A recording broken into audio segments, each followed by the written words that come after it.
Assalamu alaikum. This is Zishan Badr with Baqee TV.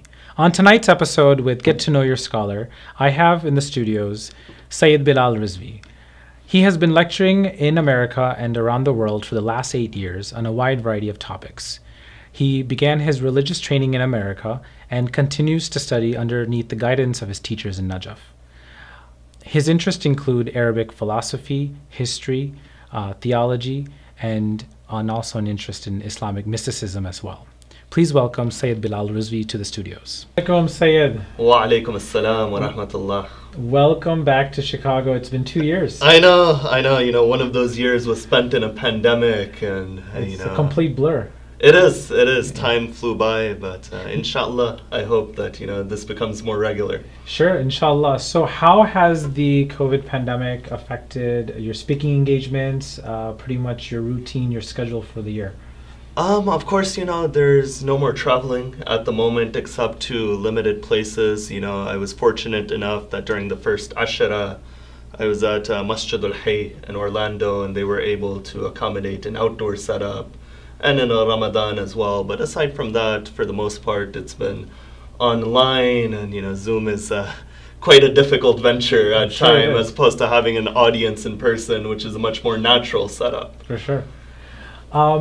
Now let's go back to your past. What inspirations do you think you can relate to that have led you to this scholarly path?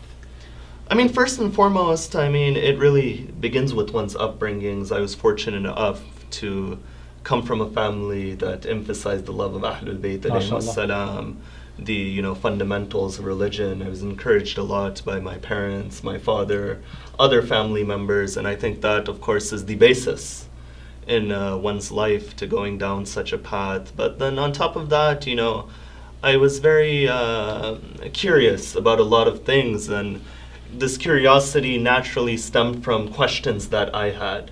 And from there, it was a path of learning, and it continued to grow until, I made this decision. Sure. And it must have not been an easy one, because it's somewhat of an unpopular way to go. It is an unpopular way to go, but I am a believer that, one should follow what their interests are in, and especially if it is something which is beneficial. And that is something, which does bring a person peace when he follows such a route. Bishak. Tell me about your current endeavors. What's going on in your life right now? Currently, aside from, continuing my studies of various different texts, which is an ongoing process, the lecturing, of course, continues through the virtual medium at the moment. But these days, I begin to focus a little bit more on giving different classes. For example, with a few different communities, I did introductory classes to the Arabic language, and in particularly classical Arabic and Quranic Arabic. So, morphology and syntax and all of these sciences that are required to learn the Arabic language. So that's one example. I've been working on little media things, little YouTube clips to help people learn Arabic. Of course, I am a believer that when you're working on a project, you shouldn't declare it openly until it's actually out there. But since you asked, and I do have a relationship where I've known you for several years, Sure. I'll be quite honest about that. So these are a few different things that are going on in my life, and of course, one also has a lot of different research projects that do remain in their mind. For example, I was working on a paper on the history of the Maqatil literature that I hope to have published sometime within this year. Some, translations of Arabic poetry and an anthology, in the praise of Ahlul Bayt alayhimus salam, of different famous lines of poetry that have been said, throughout history, and these were just some of the projects. And you bring up translations to English. So where are we in terms of the pathway of translating to English of course, from Farsi to Arabic literature?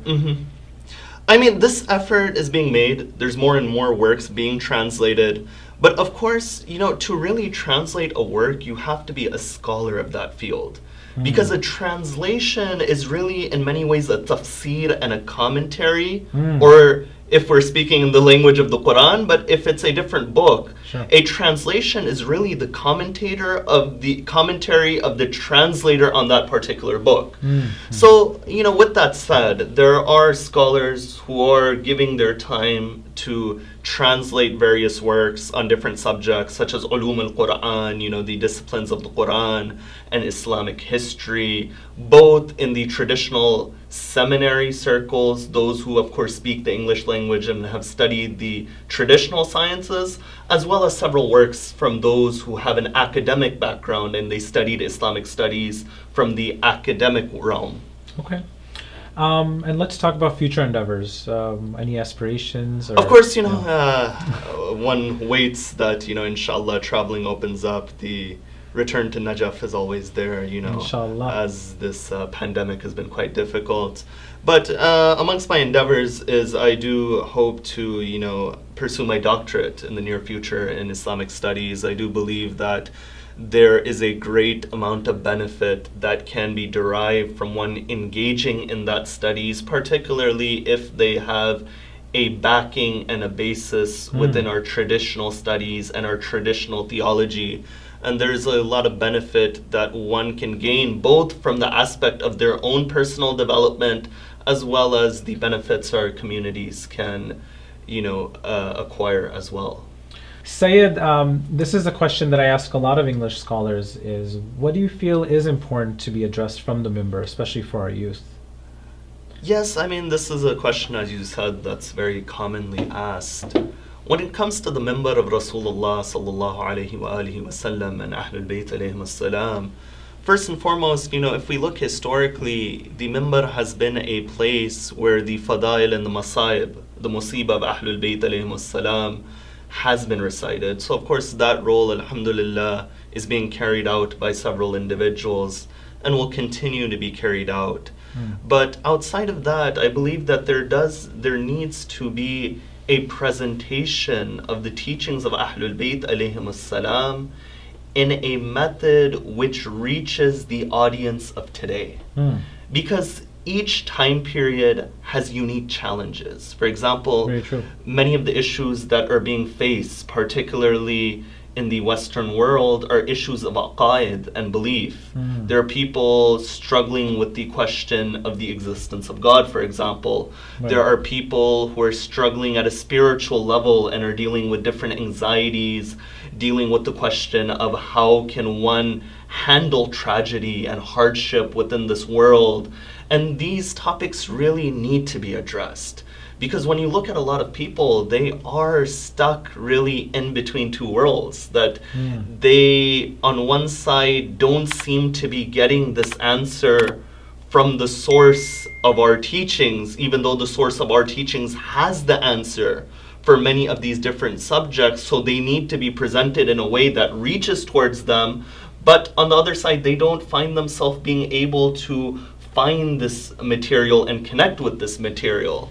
So I think this is something which really needs to be addressed. There's many issues in this postmodernist world that people are dealing with, and I think this should be a step in the direction of the lectures and the content that we see from the minbar.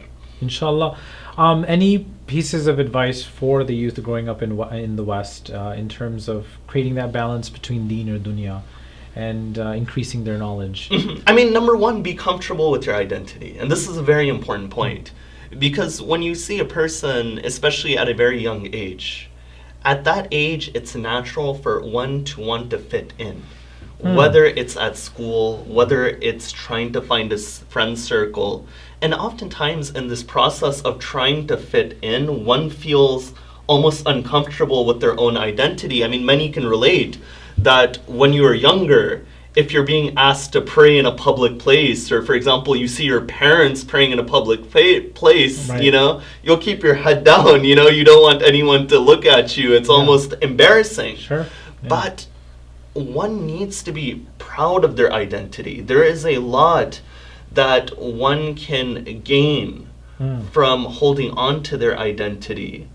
Our identity comes from a school of thought, from a religion that has given answers not only to the spiritual hardships that every human being faces Right. from an internal level, but it's given us a system of morals, a system of method, a system of law by which one can lead a life towards perfection and Sure. to be able to actualize their potential. So that's the number one advice that I would give. Awesome. Number two, the second piece of advice I would say is that one should always continue to strive. One should strive in the sense of actualizing their potential. Right. Now, we say that one's intention is very important, you know. إِنَّمَا الْأَعْمَالُ بِالنِّيَّةِ, as the tradition says, that the reward of your actions is only based upon your intention. Many people, their intention and striving is, oh, I want to prove that person wrong.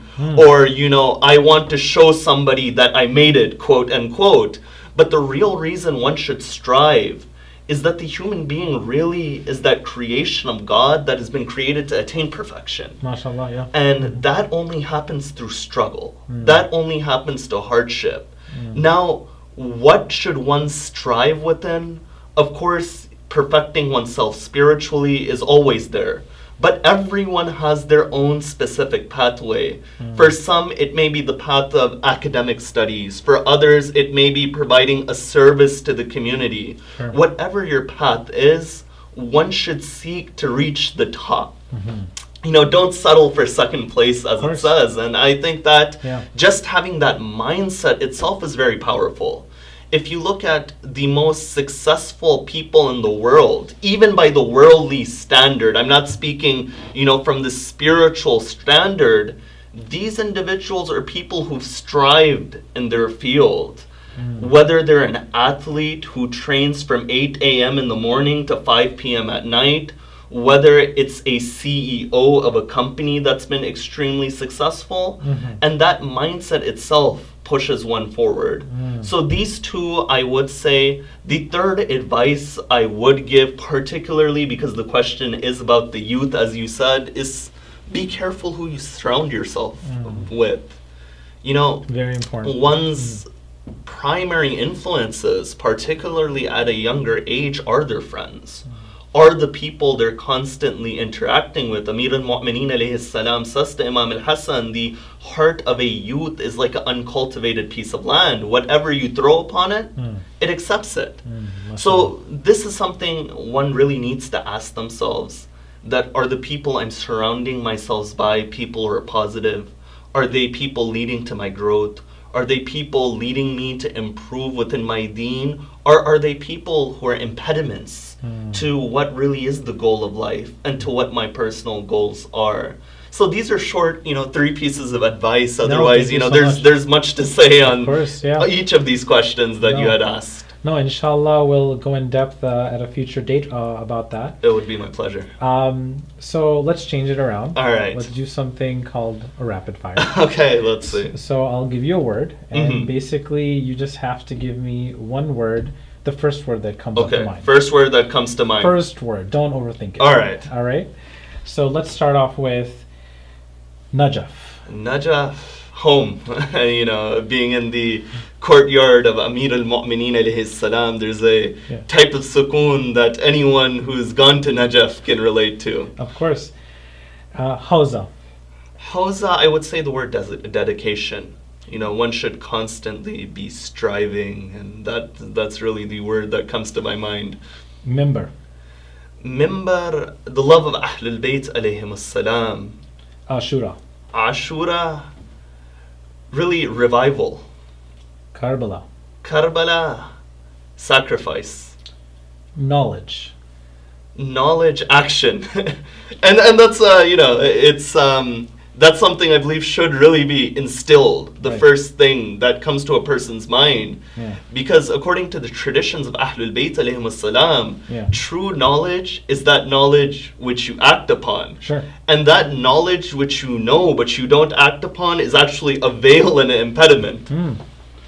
Jannat al-Baqee.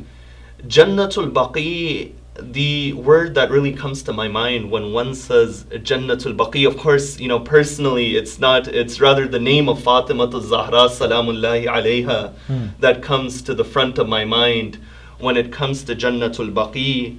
but rather I think the term resilience Mm. is quite appropriate when it comes to Jannatul Baqee, because each of these personalities, they showed resilience within their lifetime. And really, that resilience, it continues even after they're passing from this world at the apparent level. We see with the destruction of their shrines, and it really will require an effort which is resilient to continue to propagate the message of these individuals and the Inshallah. importance of Jannatul Baqee. And the last one, Zoom Majlis. Zoom Majalis, it needs to finish. And that's, I think, that might be the most appropriate way. For sure. And on that note, thank you so much, Syed, for joining us for tonight's It's program. my absolute pleasure. It was a great opportunity to get to know you, a glimpse into the world of Syed Bilal Rizvi. The pleasure was all mine. Signing off, Zishan Badr with Baqee TV.